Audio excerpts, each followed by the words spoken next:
And if this is your first time giving your mind a little love, I have a few goodies for you. First, don't forget to subscribe so you never miss an episode. And second, sign up for the Morning Mind Love. Think of it like a weekday oracle from your highest self to help you start each day with a positive focus. Plus, you'll get 2 gifts absolutely free: a 30-minute binaural meditation and 30 days of journaling prompts to help you remember who you truly are. So join over 9,000 people and go to mindlove.com to sign up. Welcome to Mind Love, episode 273. Today's episode is all about the power of knowing when to quit. We just don't like to quit things until we know there is no other choice. But the problem with that is that it's a question of what's the quality of life? Is this really worth considering and thinking about? If you were looking at somebody else who was in that position, what would you be counseling them to do? The problem for us is that when we're in the decision, when it's our decision, it's very hard for us to see it that way. And what we think about instead is, but what if I didn't need to do that yet? We want to butt up against that certainty. So in some ways, you would have more peace of mind if you kept going until your dog was actually having seizures, because then you would know. The problem is that that's too late. That's stopping too late. Turn up your frequency with Mind Love. Bite-sized brain hacks for seekers, dreamers, and doers. It's time to give your mind a little love with your host, Melissa Monti.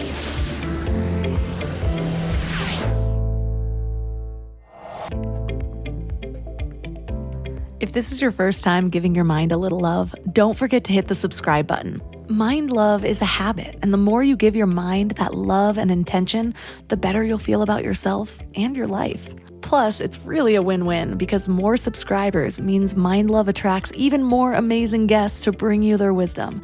So don't forget to subscribe. We've all heard it before. A quitter never wins and a winner never quits. And sure, there's some truth in that.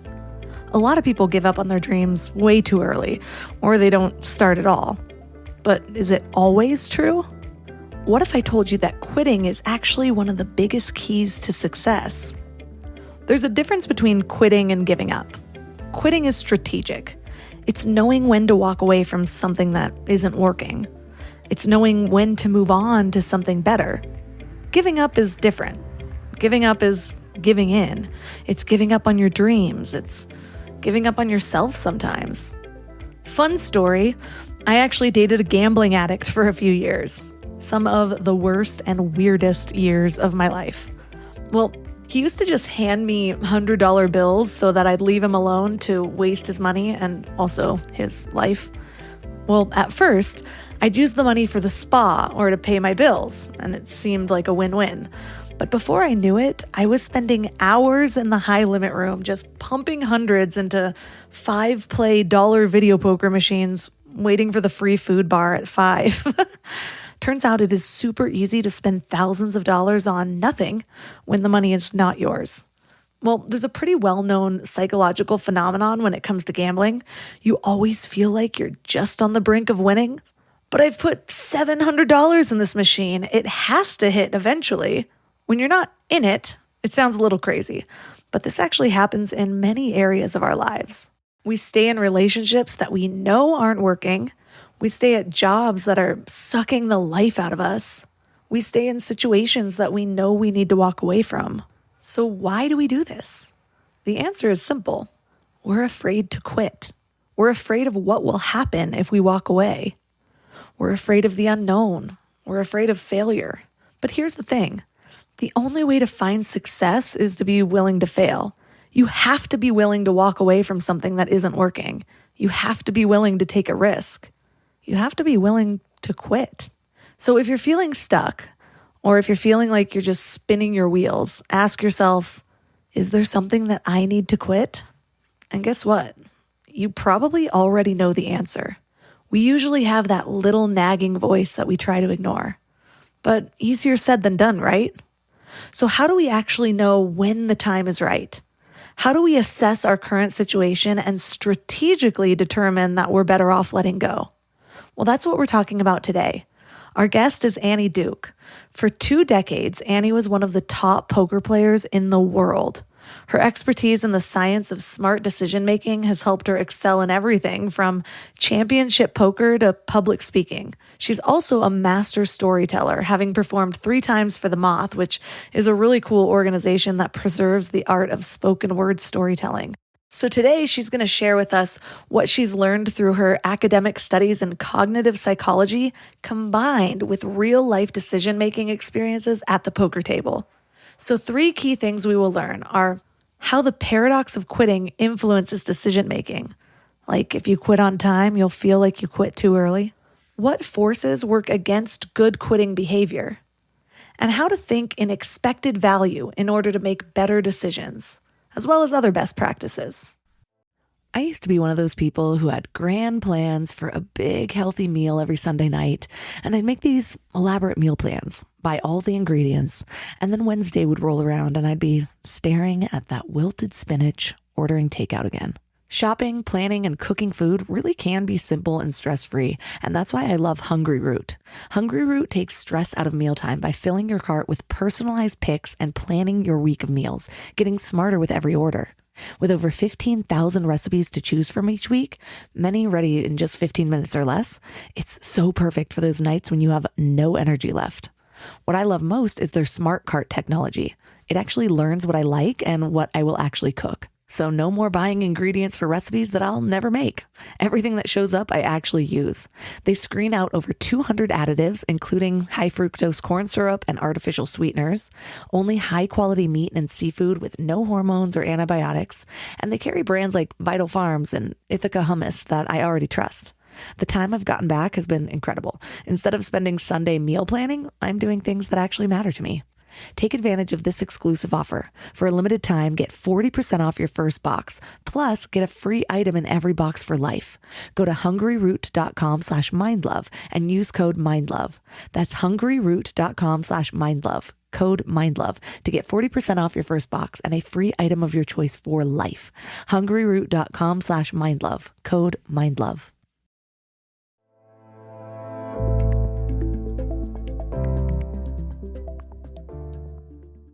And now let's welcome Annie Duke back to the show. Well, thank you for having me back. So last time you were here, we talked about how to decide. And now we're talking about knowing when to walk away. What inspired this new topic? When I was writing my last book, How to Decide, I was thinking about how valuable the option to quit is, mainly because when you decide things, which is a lot of what I've written about and thinking about on how to decide, you know very little in comparison to everything there is to be known. I mean, like, Melissa, I'm sure that you've had that feeling of, I wish I knew then what I know now. Oh, yeah, 1,000 times. Yeah. So that's that feeling of, gosh, when I have to start things, I don't know very much and I'm going to learn a whole bunch of stuff after the fact. And the thing is that if that's the situation we're in as decision makers, which is like super difficult, then when we learn that new information, we have this really valuable thing we can do, which is we can walk away, we can change our mind, we can quit what we're doing. When that information says, hey, it's not turning out the way you had hoped, things aren't going that well, there's better ways that you could be spending your time. So I thought about that a little bit, how valuable that option is. In my last book, I wrote a tiny bit about it, a few paragraphs at most. But when I was actually promoting that book, I found myself really wanting to explore this a lot more, particularly because even though this thing is very valuable, like this chance to change your mind, that like the first person you date is not the person you have to marry, right? Which is like such a helpful thing for us in the situation that we're in terms of our decisions, that we're actually pretty bad at using that option. We don't quit enough of the time. There's lots and lots and lots of science behind it, but I just really decided I wanted to kind of dive headlong into that problem of, we got this big gift, which is that we can change our mind when we get new information. We can walk away and do something different, but we don't do it enough. We tend to do that too late. So thus a book was born out of that curiosity, I guess. It's interesting because when you were talking, I've prided myself for years on my willingness to change my mind. But for some reason, I haven't been able to apply that as well in the area of quitting.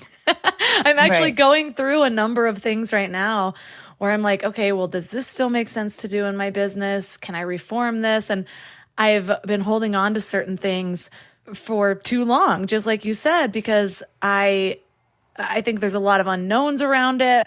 But really what it comes down to, the deeper underlying thing is that I feel like the quit is a fail. Why do we have this stigma around quitting where I know I'm not the only one who associates those two things? But it's just so odd to me that I'm fine with the idea of changing my mind, but the moment that it also involves quitting something, it just gets to me. Right. Yeah, because it's shutting a door, right? So the thing is, there's all sorts of things that we do. And let's say that you are actually failing at it. It's not until you quit that you have failed, that you've shut the door on never being able to turn it around. So, like in the simplest sense, if I have a stock at 50 and it goes to 40, if I sell it, that means I won't be there for it going back to 50.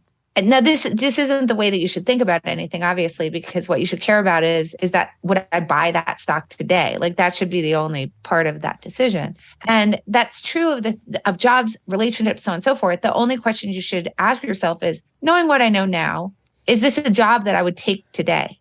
Right? If I think about the day that I decided to take the job, if I knew all the stuff that I know now, would I take it?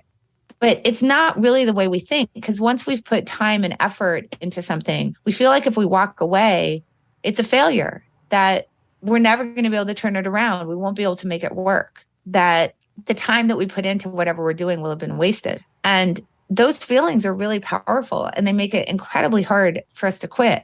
That's separate and apart from something that you mentioned, which I think is really important, which is the unknown. What does it mean if I quit? What is that going to look like? How is that going to turn out?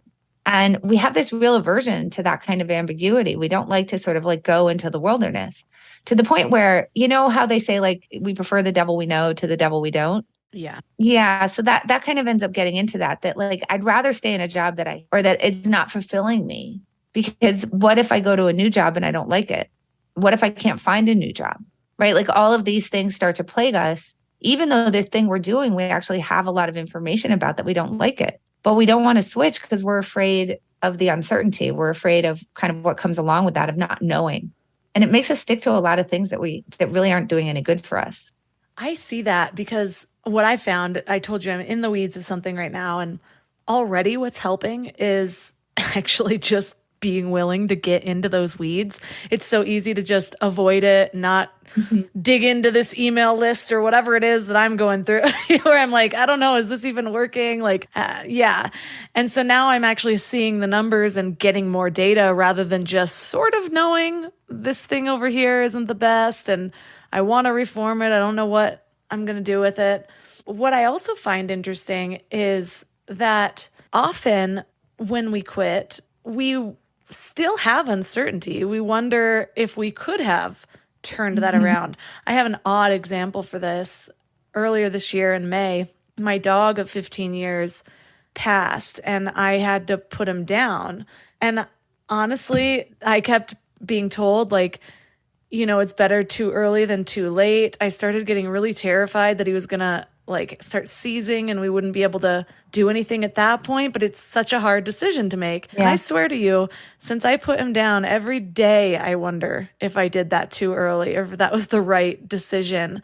It's so hard. And I have to tell you, this is part of the problem, is that when we're already on a path, right? Like with your dog, you already have your dog, you know, as part of your life. We think much more. Like we're so worried about a couple of things. One is like the what ifs, right? Which is what you're describing. Maybe I did it too early. Maybe he could have hung on for another 4 months and maybe I gave that up. In the same way, actually, that like, think about it like this way, like, why is it that people will continue like climbing up Everest, even in the middle of a snowstorm? Because if they turn around, they're always going to wonder, what if? What if I kept going? Maybe I could have made it to the summit. So that's incredibly powerful. That desire for certainty that we have, it's like a siren song saying, I want to know how it would have turned out. So what ends up happening, and this is something really insightful that Richard Thaler told me, who's a Nobel laureate in economics. What he said was, we're not willing to quit until it's really no longer a choice. That's when we're actually willing to quit, is when it's not a choice anymore. And what he meant by that is that, and it's what you're feeling, is that you feel like you put your dog down at a point where maybe maybe he could have had a little more time. That's really hard, right? And it's true for something like that, just as much as it's true for like, we don't want to turn around on the mountain until we don't have a choice. We don't want to quit our job until we know for sure there's no turning it around because we're not getting out of bed and we've used all our sick days and we've used all our vacation days trying to avoid going into the office. We just don't like to quit things until we know there is no other choice. But the problem with that is that, it's a question of, like in the case of your dog, it's a question of what's the quality of life? Is this really worth considering and thinking about if you were looking at somebody else who was in that position, what would you be counseling them to do? And what I'm guessing is that in that situation with a dog that was that old, with the recommendation of the vet, knowing what all the possibilities were, suffering, that you would say you should put them down. The problem for us is that when we're in the decision, when it's our decision, it's very hard for us to see it that way. And what we think about instead is, but what if I didn't need to do that yet? We want to butt up against that certainty. So in some ways, you would have more peace of mind if you kept going until your dog was actually having seizures, because then you would know. The problem is that that's too late. That's stopping too late. So, hopefully that will relieve you of some of the what ifs. I don't know, but it's a very heartbreaking example of how we need to be sure before we're willing to walk away. But when we're sure, it's long after we probably should have. That does make sense. And that is what I've been told. Connecting it to my own emotional system is more difficult than actually seeing the logic of it. But there's another layer to this. You talk about how we're actually really poor at calibrating our grit and quit decisions. And in particular, when the world gives us bad news, we tend to persevere too long. But when we get good news, we tend to quit too soon. Can you go deeper on that?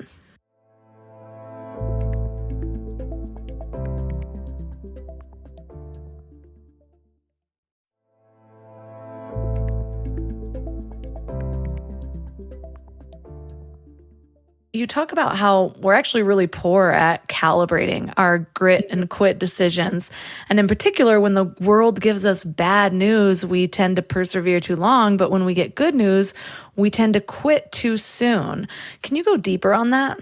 There's a great example. It was a study that was done on New York City cab drivers, which I think shows this problem with our calibration. So it's really interesting. So Colin Cameron and a bunch of colleagues, Richard Thaler was among them, looked at trip sheets from cab drivers in the 1980s. So this was before Uber. And the way that it used to work was that there would be somebody who owned the cab, and the drivers would generally be renting the cab from the owners. And they would, the way it worked was they would rent in a 12-hour shift. So you would get the cab from 10 a.m. in the morning until 10 at night. Melissa, you could choose to drive anywhere in there. So you have a choice about when you actually want to use the cab. You don't have to drive for 12 hours. So you're kind of like an independent contractor in this case. What the researchers wanted to figure out was, okay, given that the drivers have a choice about when they're driving and when they're not, how good is their decision-making around when they're choosing to drive and when they're not? In the sense of this way, let's just intuit this, right? Like, Melissa, when do you think the driver should be staying in their cabs? When should they be driving a lot? Probably in the evening. Because why? What's going on in the evening? There's more people out and about, getting up and doing stuff, drinking. That's exactly right. There's lots of fares around. So whether it's like morning rush hour or, evening rush hour, or maybe Saturday night in an area where there's lots of nightlife or whatever, they should be staying in their cab and driving when they're picking up a lot of people, when there's lots and lots of fares around. So when should they get out of their cab? When should they quit? The opposite, right? Like when there aren't a lot of fares around.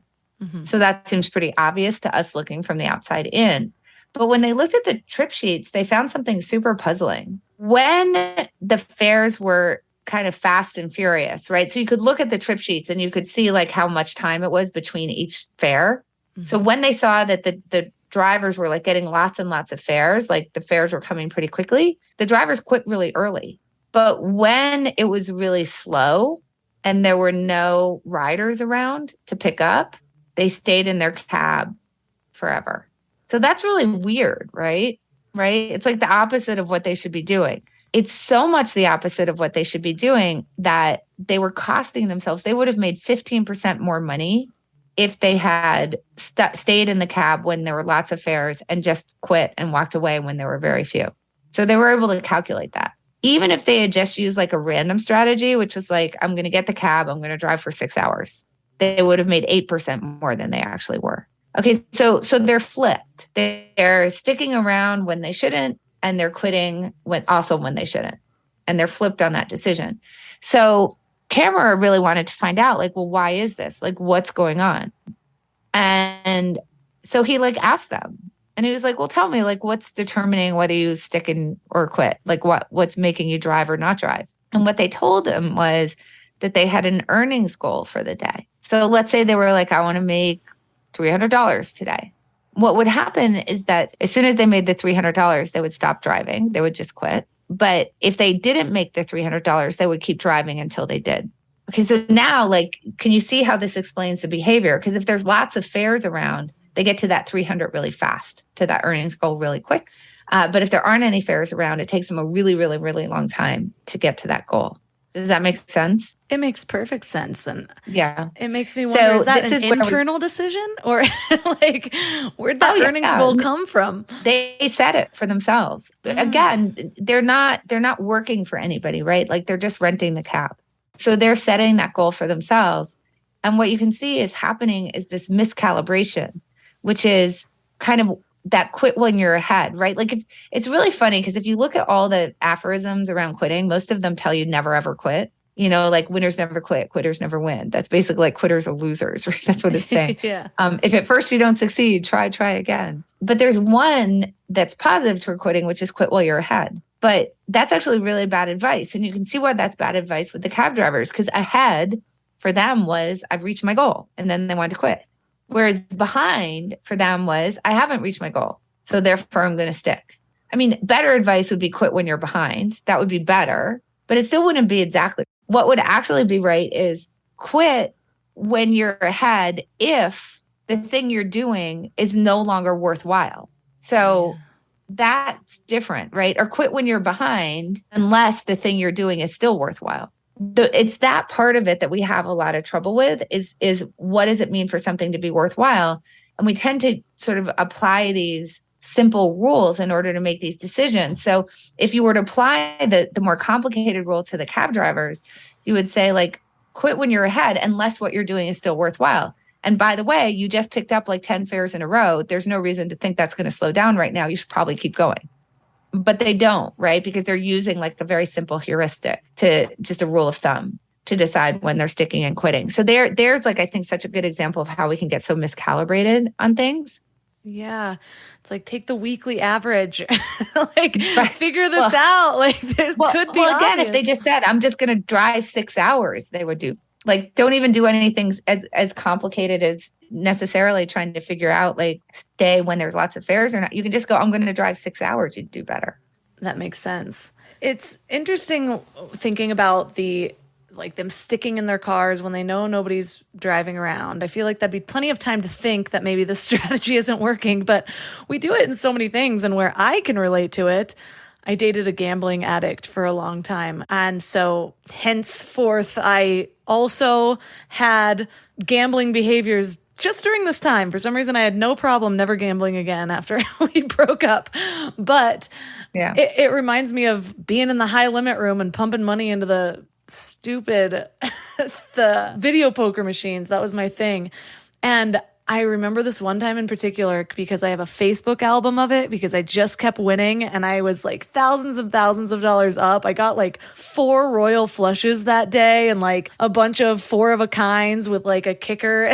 And then all of a sudden I started losing, but I wanted to make that money back, and I lost almost all of it because I just could not stop pumping money in to trying to recoup. I'm like, it's got to hit eventually, but it wouldn't. And it's so applicable to like all areas of life. You're like sitting in that job that you hate and you think like if you stay another year, something's going to change. You're going to like it, or like you're going to lose your investment of the 12 years before or whatever it is. I think you call that escalation of commitment. Yeah. So I think that your story about the slot machine is so insightful. And I think it's something everybody can relate to, which is that understanding like that that feeling of losing it's a cognitive phenomenon, a psychological phenomenon. Doesn't map onto real life, because what you're pointing out is like, let's say that you started off, you were playing the slot machine and you got up $10,000, right? So now that kind of becomes your new baseline. So when you lose like 4,000 of it back, the fact is you're still up $6,000, like in reality, like if you were objective, but it's not the way we think about it, right? You just described it perfectly, right? Well, I was losing and I wanted to get my money back. Well, and I had never even held the money. Right. You were losing compared to what your high water mark was, right? So this is something that I think that we really need to be very careful about when it comes to these problems of the escalation of commitment, which is getting signals that you should walk away and then not doing it, right? So the slot machines were signaling to you, hey, you got pretty lucky to get where you are, because by the way, if you keep going, you'll always lose to the slot machines. So maybe you should quit now. But from your perspective, like, no, I'm going to keep going because I want to get back what I've lost, except that you hadn't actually lost anything, which I think is really interesting, right? So I'll give you like an example that I think might feel kind of similar to you. You can tell me if it does or not. And it actually relates even to the cab drivers, right? Because you want to sort of finish at that 10,000. You don't want to have lost what you already sort of had gained. So there's this wonderful story. And I think this is very similar to your story of Siobhan O'Keefe. I wouldn't say a wonderful story. Let's call it a kind of surprising and somewhat alarming story of Siobhan O'Keefe, who was running in the 2019 marathon. And on mile 4, she starts experiencing this kind of like bad pain in her leg. And then on mile 8, her fibula bone snaps. So she like literally breaks her leg.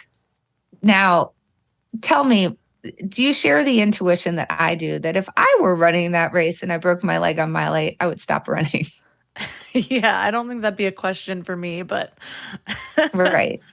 Well, except that it should be a question for you, because she did keep running against medical advice. She kept running and in fact finished the marathon. Oh my God. Right. So, and by the way, just in case you think that she's like an odd duck, there were 3 other people who broke like an ankle or something in that same race who finished. And if you just sort of Google like broken bone finishing marathon, you'll be surprised. This happens all the time. We as humans are much more like Siobhan O'Keefe than we think. Now, first of all, let me just ask you something. Like, I want you to be honest with me, Melissa. When you hear that story, isn't there part of you that's like, wow, what a tough cookie? I kind of wish I were that tough. I think the me 5 years ago would have, but yeah. The older I get, the more I'm like, I'm not screwing up my body. Like, there's no way. I'm so careful with this machine.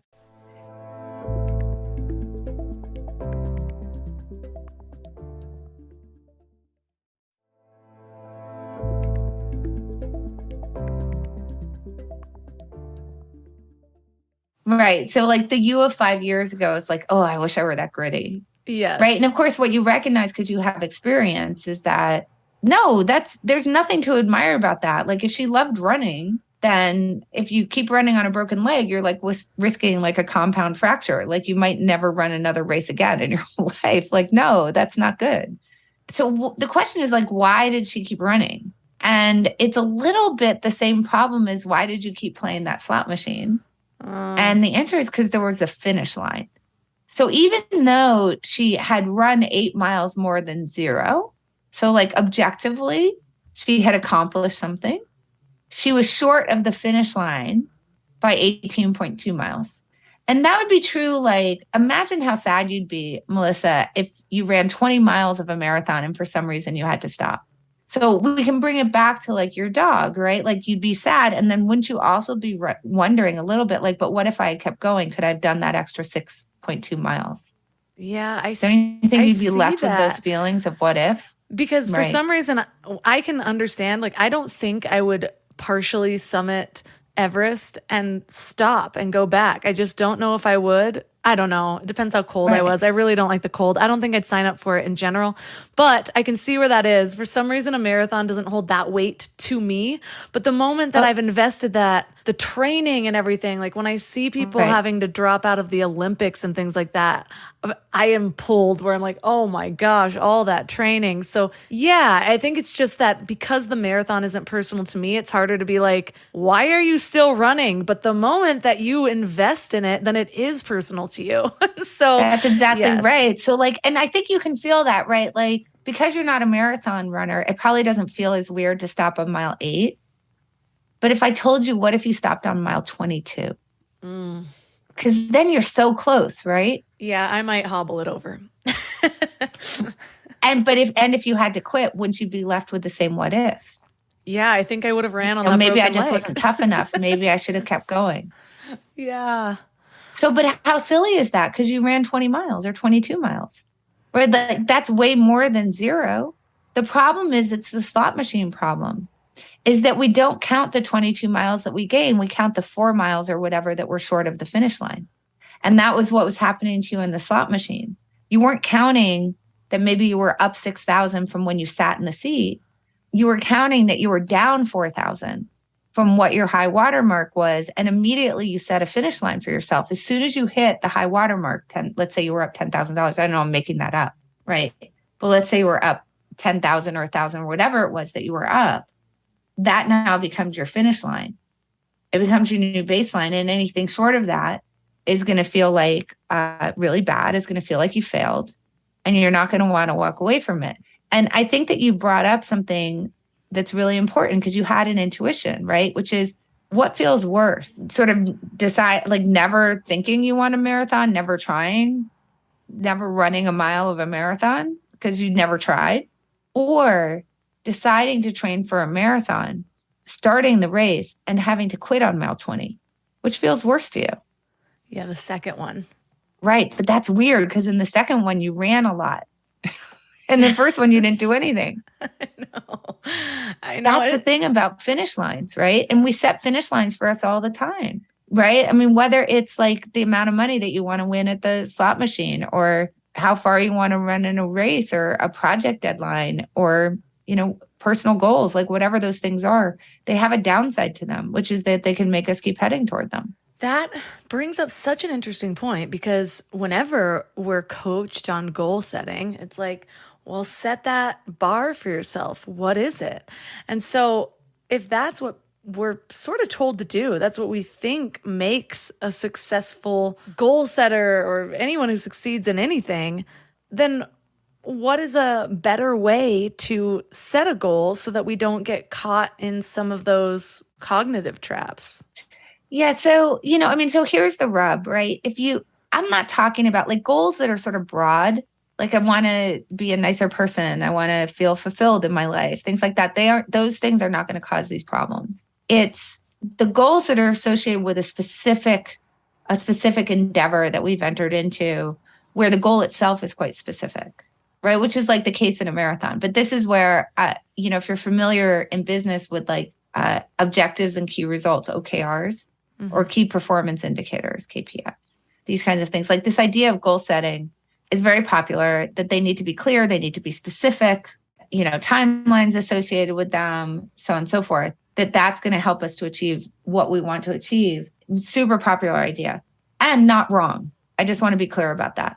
Not wrong. I mean, as you can imagine, if you're going to continue to run toward the finish line of a marathon with a broken leg, then under other circumstances, it's more likely to motivate you to keep going, even though you just might be physically uncomfortable or tired or your legs hurt, right? So having that specific goal does allow you to power through the tough stuff for an objective that is often well worthwhile powering through that tough stuff. The downside is that it gets you to do it kind of no matter what, even if you broke your leg. So that's the thing that we're trying to avoid. The way to help you with that is when you set a goal to make sure there's an unless with it.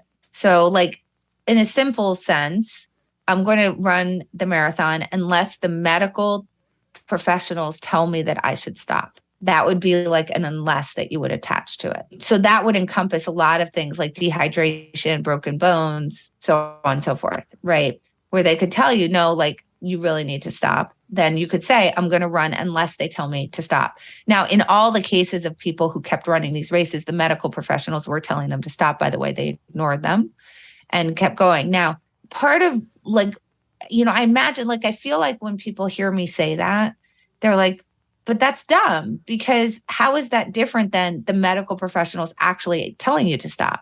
Right? Like, if you're not going to listen to them in the moment, why does it matter if when you set the goal of running the marathon that you say in advance, I'm going to run this marathon unless the medical professionals tell me to stop? What's the difference between those two things? And it turns out that there's a huge difference between those two things. That there's something about doing it in advance, identifying the signals that might occur in the world that would tell you that you should stop something, and and committing to follow through on that makes you much more likely to do that than trusting yourself to be rational when you get that same information in the moment. So if you enter a marathon without thinking about those things in advance, then when you encounter them, you're more likely to ignore them in order to keep going. And the reason why you're more likely to ignore them in order to keep going is because that's the moment where you have to say, I failed. That's the moment where you have to say, there's no getting to the finish line. And I know I'm going to have to live with those what ifs that really plague us all. So when you commit in advance, it just makes it a lot easier for you. It turns out it really improves your ability to follow through on whatever it is that you're trying to accomplish. So those unlesses are something that I call kill criteria. So I just say, when you start something, implied in starting something is that there's now a finish line involved, right? There's some sort of goal that you're trying to achieve with what you start. And that's all fine and good. But at the moment that you start, you should really set out what those kill criteria are. What are the things that I could see in the future that would tell me that, I ought to turn around? Because you're much more likely to do it than trusting yourself to pay attention to those things when you do actually see them and figuring out what to do on the fly. I can see that because I know myself, and I know that if I were in that sort of middle of the moment decision making, I'd be like, no, I'm not making this decision out of emotion, which is ridiculous because of course you are. Yeah. And it's also the opposite. It'd be a more logical decision for me to stop than it would be to keep going. But I would be I don't know if I would be able to see that. So yeah, I have even done the opposite when there's a goal that I know I want to keep going. Here's an example.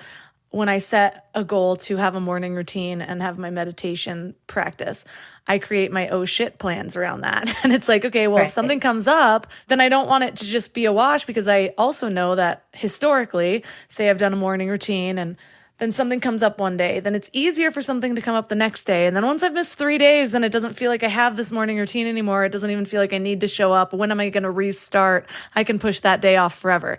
So I always have okay, if I miss this, then first, can I do a shorter morning routine? Second, if that's not even available, then I'll do it at 3:00. If that's not even available, pretend like this day never happened, whatever it is. And so it's almost like my plan to keep going.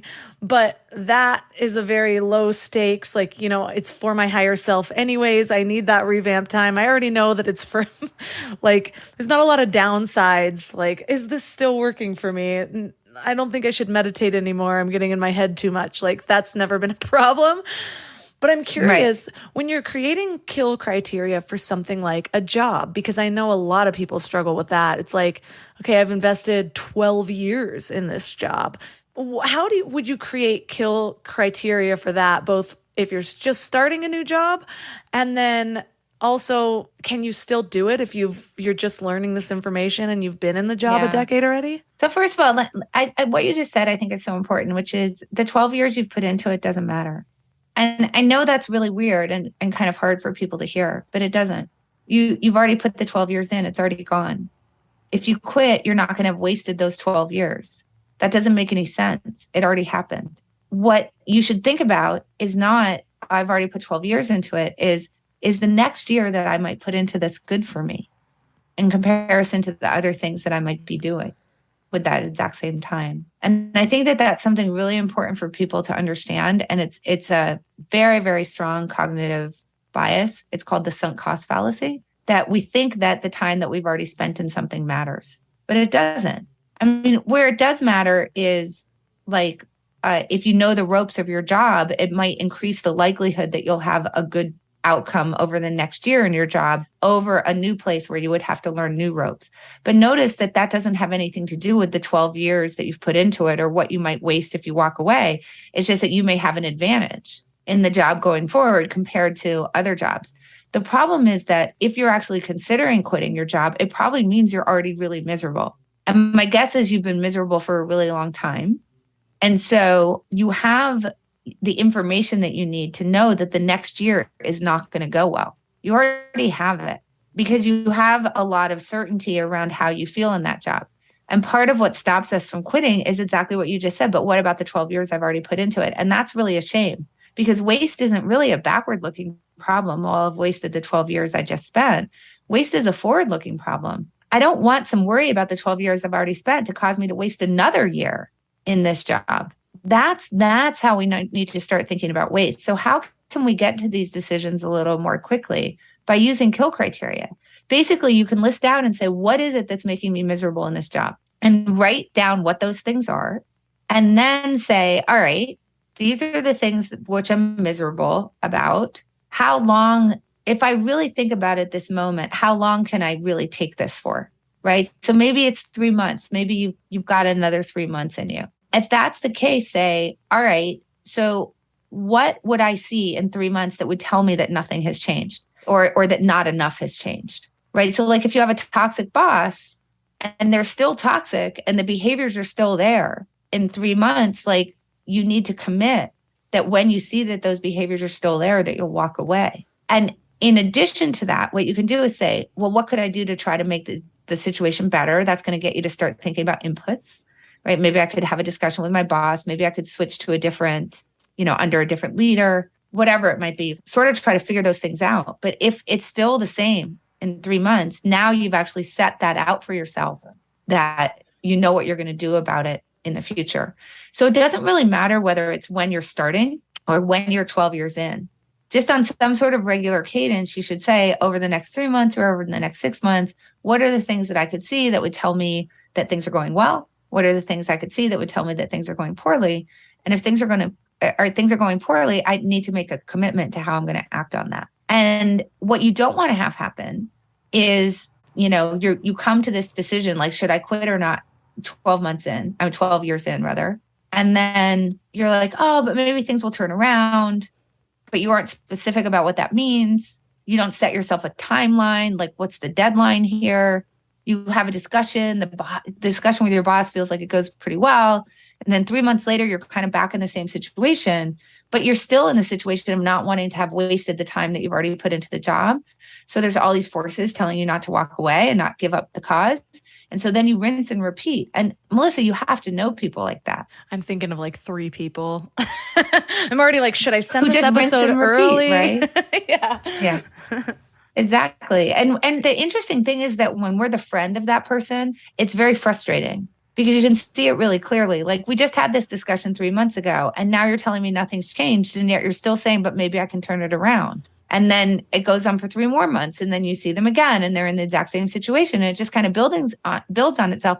And the problem is that, so now it's like a year later. Well, now you don't want to waste 13 years instead of 12 years. And you can see how that builds on itself. And as a friend, when you're looking from the outside in, it's really frustrating. But what you have to know is that you're doing this all the time yourself, and your friends are getting frustrated with you. We just don't realize it.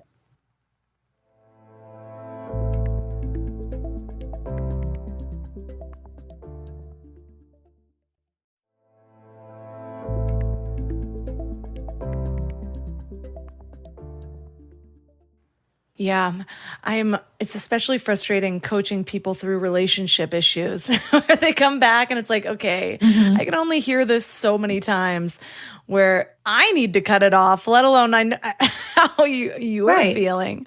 And then what happens, which I think is so important to this idea that we get to these decisions too late is, they say, well, I don't want to leave now because I put a year into it. And then they spend another 6 months, and then they spend another 6 months. And then I've put 2 years into it. And then I've put 3 years into it. And meanwhile, they've never been really happy, not since the first time that you had the discussion. So now what happens is when they do finally break it off, what do they say every single time? After they get over, I wish I'd done that sooner. As soon as they're over the heartbreak. right? As soon as they can kind of see a little bit more clearly because they're over the heartbreak. Oh, I should have done that a long time ago. Like nobody ever says like I jumped the gun. Yeah. Not on something like that. And that's where you're seeing that time and energy that you put into things. And then the other thing, and I bet you hear this, is going back to what you said about the unknowns is, don't they say to you sometimes like, but what if I break up with them and then I don't find someone new? Or what if I break up with them and I start dating someone new and that's not a good relationship? I bet you've heard that before too. Yeah. I mean, everyone's got that fear of, is the new thing going to be as good as this, even though they don't see how crappy the thing they have? But it's even worse than that because often they do. So I had this conversation with this wonderful woman named Dr. Sarah Olsten Martinez. And she was an ER doctor who had been promoted to be an administrator. And so by the time I talked to her, most of her time was spent on the administration stuff. She was only doing 6 shifts in the ER a month. So not too many. And the rest of her time was administrative work. So she had reached out to me because she was struggling with a quitting decision. I think she had heard me on a podcast, maybe like, at that point where I was working through the ideas for the book. So she thought maybe I would have something to say about quitting because she had another job in the offing. So I said, sure, like, I'd love to talk to you. I mean, because I was writing a book on the topic. And so we got on their Zoom and she's describing her work to me. And it's everything is like, and then I'm really unhappy and I'm really unhappy. And the main reason she was unhappy was that her work was impinging on her family life too much. Like the administrative work, unlike the ER work, was 24/7. So it was always like emails and phone calls. And she was like staring at her phone instead of like interacting with her small children. And it was making her totally miserable. And it was also clear from the conversation that this had been going on a long time, that it wasn't just like she was miserable the last month. She'd been miserable for over a year, like 2 years, like a long time. So I hope you can imagine, I was a little confused. And I'm like, well, why?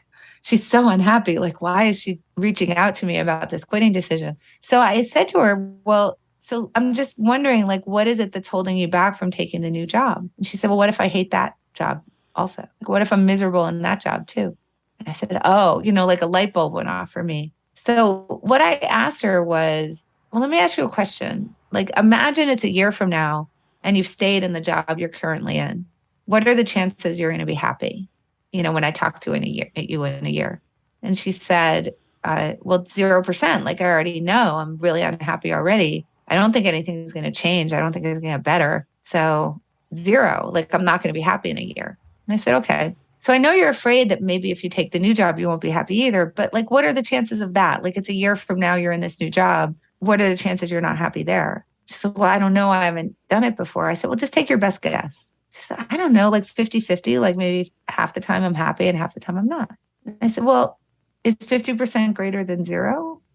And it was this light bulb that went off for her where she realized like, oh my gosh, I'm willing to, in the thing that I'm doing, I'm willing to tolerate a certitude. Like I'm dead certain I'm going to be unhappy because I'm afraid that I might be unhappy in the new thing. But I'm going to be like, the likelihood that I'm happy is a lot greater. Like half the time I'm going to be happier. And isn't that has to be better for me? And so she quit and she switched to the new job. And last I talked to her, she was really happy. It's such a simple way to frame things and that sometimes we're just not able to do it within ourselves. But there's a point that you brought up in your book that kind of hit home for me where it's like, when we commit to any course of action, by default, we're committing to not pursuing other things. And so in that example, It's like, yeah, you think you're not committing to anything because you're staying where you are, but you're actually committing to your own unhappiness because that's the only thing you know is that this one thing is not what's making you happy, and you're closing yourself off to all of these other things.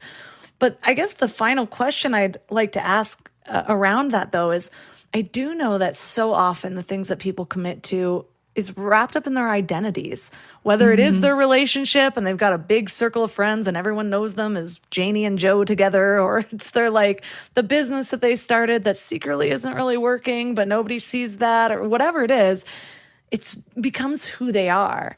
How do you get people to unravel that so they can stop committing to this thing that they've identified with that's also not making them happy? Because it is kind of complicated. I mean, the identity piece is like so hard because the hardest thing to quit is who you are. It's really hard to walk away from that.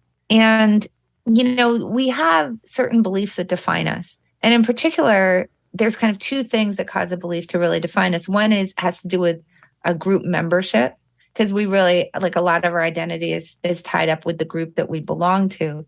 But then also it's the people that we're distinct from. So when we have a belief that makes us stand out from the crowd, it's also very hard to walk away from it. So, so we get kind of wrapped up in like our beliefs kind of create who we are, or the things that we do, which, like, one of the things that Sarah Olson Martinez said to me was like, but I'm an ER doctor. Well, as opposed to like, I practice medicine, right? I'm an ER doctor. And so she was really worried if she walked away, like, what does that mean for me? Am I still the same person? So it's very, very hard for all of us. When we think about cults, for example, I think most of us are very confused as to why people hold on to their beliefs within a cult when there's like obvious evidence that those beliefs aren't true. And this thing about how identity really impedes walking away from things really shed some light on that. There was a very famous case of a cult called the Seekers from 1954. They were a doomsday cult. They believed that aliens from the planet Clarion were going to wipe out humanity by flooding the earth, but they were going to rescue the true believers. So there was going to be like a spaceship that came down and like rescued the true believers. And those true believers were the Seekers, which was this cult that was founded by a woman named Marion Keech. So there was a psychologist who caught wind of this. His name was Leon Festinger, and he and his colleagues like infiltrated the cult because they wanted to understand like what happens when the aliens don't come. Remember, it was a doomsday cult. So they had predicted a day that this would happen. It was, I think, December 20th, 1954. And that is when this was going to occur. So they wanted to be around for that, the psychologists, because they want to understand, like, when that doesn't happen, do they all just leave or do they stick around, right? Like, that was the question. So they're there and the clock strikes midnight, which is when the aliens were supposed to come and rescue these cult members. And the thing is that almost, very few, I think there were maybe two members of the cult quit, but everybody else stuck around. And not only did they stick around, but they really escalated their commitment to the cause. In other words, the people who were a little bit more lukewarm on the cult before became much more zealous in their beliefs about the cult. This was after, like, it was demonstrated to them that the beliefs weren't correct. But how do you walk away from that? You've probably like disowned your family. You've given away your worldly goods. You've staked your whole life on the idea that this cult is true. You've done things that from the outside look very silly based on this belief. So if now all of a sudden, just because it was disproved, like how do you go back from that? That's really hard. And the thing is, like, I know everybody's like, well, they're in a cult. Okay, but we're all in a cult. Whether it's like I'm in the cult that is, I'm an ER doctor and I'm worried about what the other ER doctors are going to say. And if I walk away from this now, what does that mean for me? I used to be a poker player. It's very hard for me to quit. Because what does that mean? That's how I defined myself. That's not only was that how I defined myself, but that was how the public knew me. So if I walk away, like, what does that mean? Who am I? I think these are very, very hard for us to think through and deal with. I think the really important thing for us is to always think about kind of a couple of things. One is, what could I be doing with my time if I weren't doing this? I think that gets you focused on the opportunity costs. And the other thing is we have to stop defining ourselves by what we do or who we are, right? And we have to start thinking about sort of what the longer term goals are for what it means to be our identity, what it means, like what our identity really means, which hopefully is around finding the truth, not just belonging to a group. But these are very deep instincts that we have as human beings, and they're super hard to overcome. Yeah. And at first, asking yourselves those questions seems scary. It's like, who am I without this? Yeah. But if you just switch your mindset around them to curiosity, it can be a really awesome opportunity. Like, who else am I? Rather than I'm nothing without this, it's like, what if I'm so much more without this? What's the opportunity there? What can I dive into? What can I become? What am I already that I'm just not seeing? And I think those are the questions that start to change the energy around it and make it a little bit less scary. And that can actually open your mind to receive answers that you didn't have before. Yeah. And I think that one thing that you said before about the meditation actually applies to quitting as well. You said you have backup plans. And by the way, for anybody who wants to like think about how to create good habits, How to Change by Katie Milkman is so good. It talks a little bit about the kinds of backup plans that you put into action. But I think the other thing is that we want to think about backup plans for our life as well, right? It's really good to explore other stuff.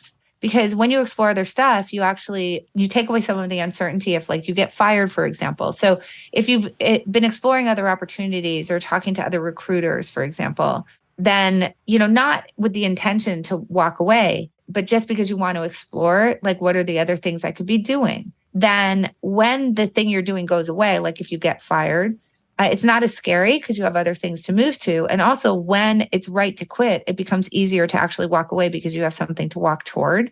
And it's always easier to walk away from things when you have something to walk toward, but that requires that you be exploring and finding backup plans. And I think that you make a really important point, which is that can apply to your identity as well. There are other people that you can be.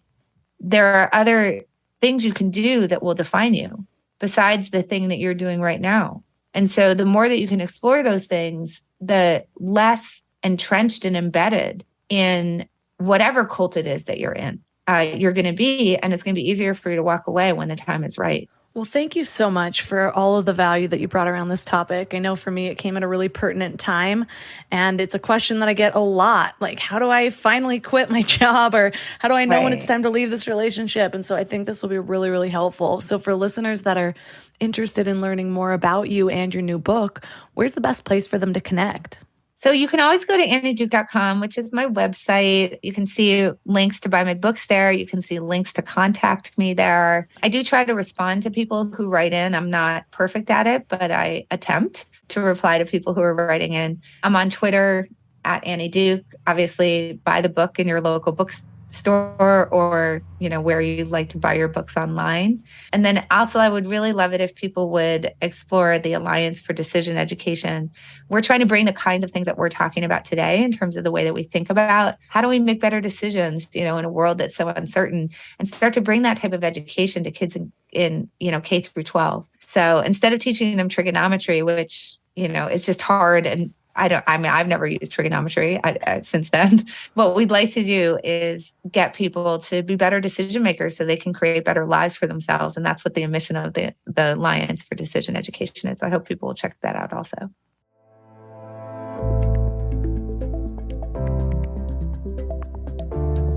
All the links for this episode will be at mindlove.com/273. Your challenge for this week is to first stop ignoring that nagging voice. You don't need to quit something just yet, but listen to it. Lean into it. Ask it what it wants. You might already know, but I've found that when I actually give stillness to this, give a little space for my inner knowing to speak to me rather than just trying to block it out or talk myself out of it or move through life like it's not saying anything at all because what it's saying feels too scary, I find out things about myself. I find out things about what I actually want. Sometimes I even find a deeper desire lying underneath the surface. So your challenge for this week is to not only give that space, but create that backup plan that Annie was just talking about. Even if you're just act like you're playing with a new idea. Like, what could you do instead? What if it was ripped out from under you and you didn't have a choice in the matter? What would you do then? The more time you spend brainstorming things like this, the less scary quitting will actually be. Because usually that security that we think we have in it, whether it's a bad relationship, a bad job, a bad investment, whatever, it's not real security at all.